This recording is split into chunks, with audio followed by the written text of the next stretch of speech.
Hello, good morning dear friends. Welcome all of you in this new video. Today we will continue with the same unit, that is gravitational, and today our topic is satellite and its velocity with which it moves around the earth, that is called orbital velocity. ठीक है, आज हम ये पढ़ेंगे कि satellite क्या होते हैं, सैटेलाइट को किस वेलोसिटी से अर्थ के चारों ओर घूमना पड़ता है, या उसकी वो स्पीड, वो वेलोसिटी कितनी होती है। क्लियर है। सबसे पहले शुरुआत करते हैं सैटेलाइट से। सैटेलाइट क्या है? कोई भी हैवीली ऑब्जेक्ट, ठीक है, जो किसी प्लेनेट के चारों ओर रिवॉल्व करती है, उसे हम सैटेलाइट बोलते हैं। क्लियर है। ये दो तरह के होते हैं, एक नेचुरल सैटेलाइट होता है और एक आर्टिफिशियल सैटेलाइट होता है।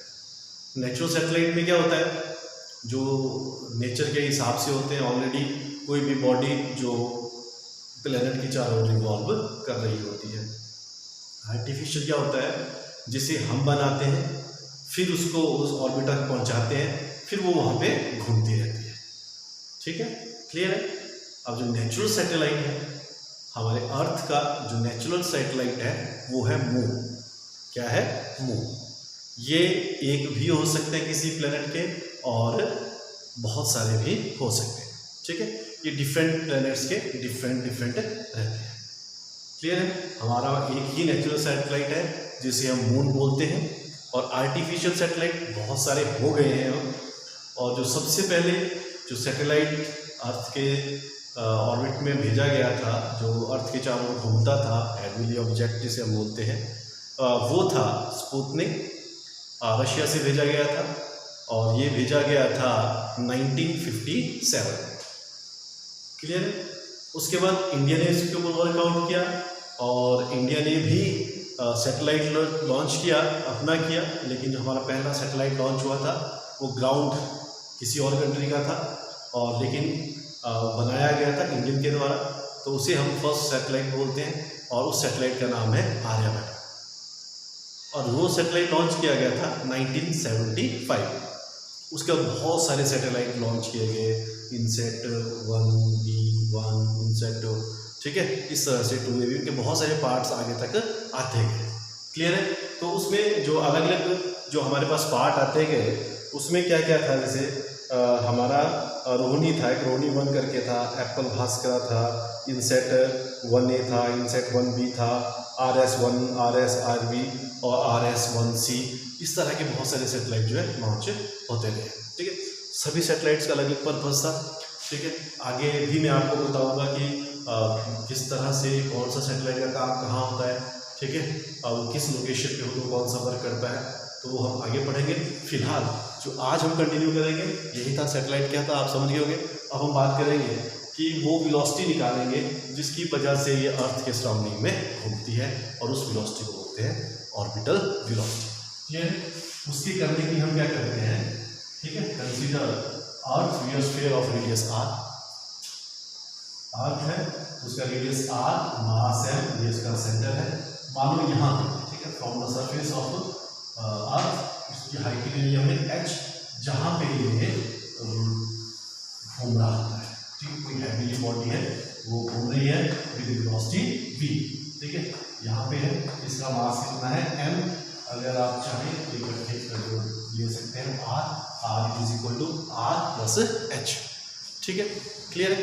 अब जो सैटेलाइट होता है, इसे भेजने के लिए दो तरह की वेलोसिटी हमें चाहिए होती है पहले तो। ठीक है, एक वेलोसिटी वो चाहिए जो इसको अर्थ के सरफेस से इस हाइट तक, उस ऑर्बिट तक पहुंचा सके। ठीक है, वो हमने पढ़ी भी थी।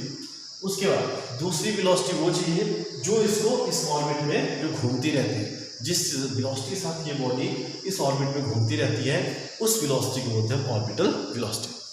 क्लियर है। इसे करने के लिए क्या करेंगे आप, अर्थ लिया, earth be a sphere of radius r, mass m, और टेक अ बॉडी m, ठीक है, which revolves around the earth with velocity v। VC लिखा हो, किसी जगह v लिखा है। ठीक है, आप जैसे वैसे ले सकते हो। क्लियर। अब क्या होता है, ये मास इसका m, इसका मास कैपिटल है। ठीक है, अब दो बॉडी है, एक सैटेलाइट हो गया, एक अर्थ होगी, दोनों के बीच में ग्रेविटेशनल फोर्स भी होगी। ठीक है, वो जो ग्रेविटेशनल फोर्स है दोनों के बीच की, that is gravitational force, it is equal to कितने होती है, Gmm upon R square. Gmm/r²। r पता है, आप इसको तोड़ के लिख दो r प्लस h का स्क्वायर। ठीक है, ऐसा भी कर सकते हो आप। दूसरा, अब ये क्योंकि हमको पता है कि जो सर्कुलर मोशन होता है, जब कोई सर्कुलर मोशन में कोई बॉडी मूव करती है, वो किस वेलोसिटी से मूव करती है, उसे क्या बोलते हैं हम, जो फोर्स जो रिक्वायर्ड होती है उसको सर्कल में घूमने के लिए, उस फोर्स को क्या बोलते हैं, उसका सेंट्रीपिटल फोर्स। क्या बोलते हैं, centripetal force. And that centripetal force is equal to mv²/r। That is mv²/r। Clear है? मैंने बोला आपको जो ऑर्बिटल वेलोसिटी दी गई है, ये सिंबल वाइज है, मैंने बोला कई जगह अलग अलग तरह सिंबल दिए होते हैं। अगर इसको ऑर्बिटल वेलोसिटी या इस तरह से लिखा है, इसको भी इस तरह। क्लियर? अब होता क्या है, ये जो ग्रेविटेशनल फोर्स है, ठीक है, अर्थ और सन के, अर्थ और मून, जो भी सैटेलाइट के बीच में, अर्थ और सैटेलाइट के बीच में, वो ग्रेविटेशनल फोर्स ही उस बॉडी को सेंट्रीपिटल फोर्स प्रोवाइड करती है, जिसकी वजह से वो घूमता रहता है। ठीक है, तो मतलब क्या हुआ, these are equal in magnitude. ठीक है, मतलब क्या हो गया, Gmm upon r², it will provide the required centripetal force, so it is Gmm upon r²। ठीक है, m से m क्या हो गया, कैंसल, एक r से r क्या हो गया, cancel, so v0² is equal to Gm upon r। Clear है? अब v निकाला, √Gm अपॉन r, और r क्या हो गया, r plus h। This is a orbital velocity with which a body revolves around the earth. तो clear है, हो गया यहाँ तक? थोड़ा सा और अगर आपने एक्सप्लेन करना है तो डिपेंड्स अपॉन यू, आप कर सकते हो, जैसे हमने कल भी किया था कि G is equal to Gm upon r²। So Gm is equal to gr²। ठीक है, तो आप लिख सकते हो इस तरह से, ये कितना आ जाएगा फिर, it is equal to √gr² upon r plus h। Clear हो गया यहाँ तक? क्लियर? ठीक है, कितना मिल गया है, कितना मिल गया, gr² r प्लस, ठीक है, gr² upon r plus h। हो गया यहाँ तक? अब क्या करते हैं हम यहाँ से, कि हम जो यहाँ r² है, आपको बाहर हो जाएगा ये g upon r plus h। हो गया? अब हम क्या करते हैं, कंडीशन मान के चलते हैं कि जो सैटेलाइट है ये अर्थ के बहुत नज़दीक है।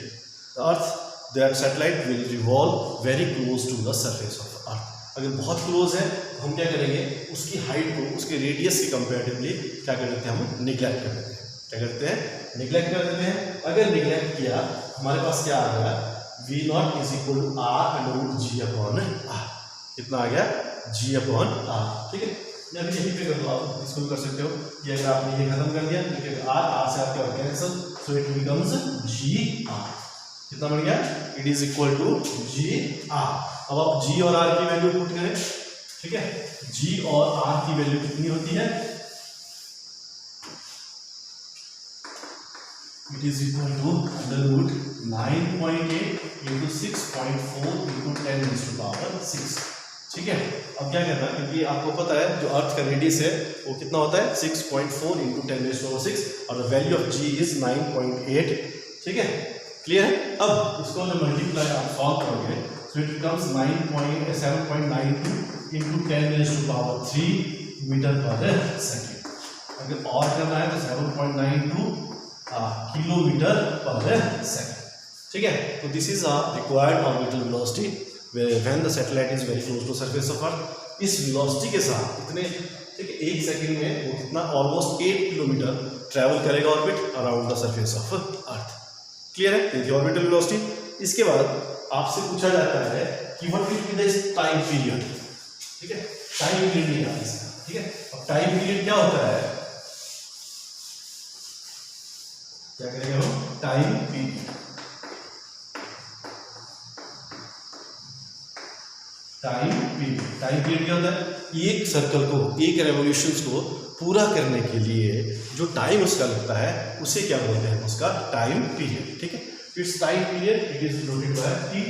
आपको पता है टाइम क्या होता है, it is distance circumference upon velocity, circumference upon velocity. Clear है? तो कितना हो गया, 2 पाई आर अपॉन वी नॉट। ठीक है, वी नॉट की वैल्यू अभी हमने निकाली थी, कितना था, अंडर रूट जो वी नॉट था वो कितना था, वी नॉट जी एन। ठीक है, मैं पहले यहाँ पे थोड़ा सा और क्लियर करता हूँ। ठीक है, कितना था, आर प्लस कितना, और ये कितना था, G N upon R plus H. इस तरह से हमने किया था। ठीक है, आप यहाँ पे रीअरेंज करें, मैथ से सिंपल, इसे ऊपर ले गए तो ये क्या बन गया, आर प्लस एच का, ठीक है, क्या हो गया, ये cube under root G N. ठीक है, और रूट में इसको लिखा क्योंकि ये आर प्लस एच था, आर प्लस अंडर रूट में लिखो, आर प्लस एच का स्क्वायर भी लिखो, अंडर रूट लिखो, फिर ऊपर चला गया तो मल्टीप्लाई हो गया, so it becomes R plus H. ठीक है, क्लियर है यहाँ तक? फिर हमारे पास क्या आ गया, this is a time period. अब टाइम पीरियड फिर से वही जो मैंने आपको पहले बताया था कि जब आप उसका टाइम पीरियड लोगे या टाइम पीरियड निकालोगे तो आप फिर से वही चीज निकाल सकते हो। कौन सी, G M is equal to 2 pi under root R plus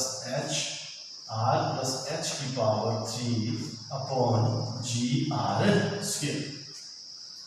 ठीक है, उसके बाद हम भी यहाँ पे फिर से वही केस अप्लाई कर सकते हैं कि ठीक है, अब इसको ये हो गया इसका टाइम है। ठीक है, अगर टाइम बोला है निकालने के लिए तो आप इसे क्या कर सकते हो, वेरी क्लोज टू अर्थ है तो हम एच को क्या कर दिया, हम निगलेक्ट कर देंगे, एच को निगलेक्ट कर दिया तो कितना हो गया, R cube upon R square से आर अपॉन जी। फिर आप उसको कैलकुलेट करें और उसकी सहायता से आप निकाल सकते हो। ठीक है, मैं करके देता हूँ, कितना हो गया, and is very close to the circumference of earth, so it is equal to under root R cube upon G R square. इसको सॉल्व करके क्या आ गया, R upon G, so it is equal to 6.4 into 10⁻⁶ upon 9.8, so it becomes 6.4। ठीक है, और बाहर क्या है इसका 2 पाई। ठीक है, 2 पाई। क्लियर? अब इसे आप सॉल्व करें, जब आप इसे सॉल्व करोगे, कैलकुलेट करोगे numerically, so it becomes 84.6 second, it becomes 84.6 minute, 84.6 minute. कितना टाइम पीरियड होता है उसे रेवोल्यूशन के लिए, 84.6 मिनट। क्लियर है? तो ये था ऑल अबाउट किसका, सैटेलाइट क्या होते हैं, अब वो वेलोसिटी क्या होती है, कितनी होती है कि जब वो उसके सराउंडिंग में घूमती है। ठीक है, सैटेलाइट के लिए किसी ऑर्बिट में घूमने की जो वेलोसिटी थी उसे ऑर्बिटल वेलोसिटी बोलते हैं। ठीक है, क्लियर था? उसे टाइम पीरियड भी हमने निकाला। नेक्स्ट वीडियो में मैं आपको बताऊंगा कि जो सैटेलाइट है कितनी तरह के सैटेलाइट्स होते हैं और किस सैटेलाइट का फंक्शन क्या है, उसका काम क्या होता है।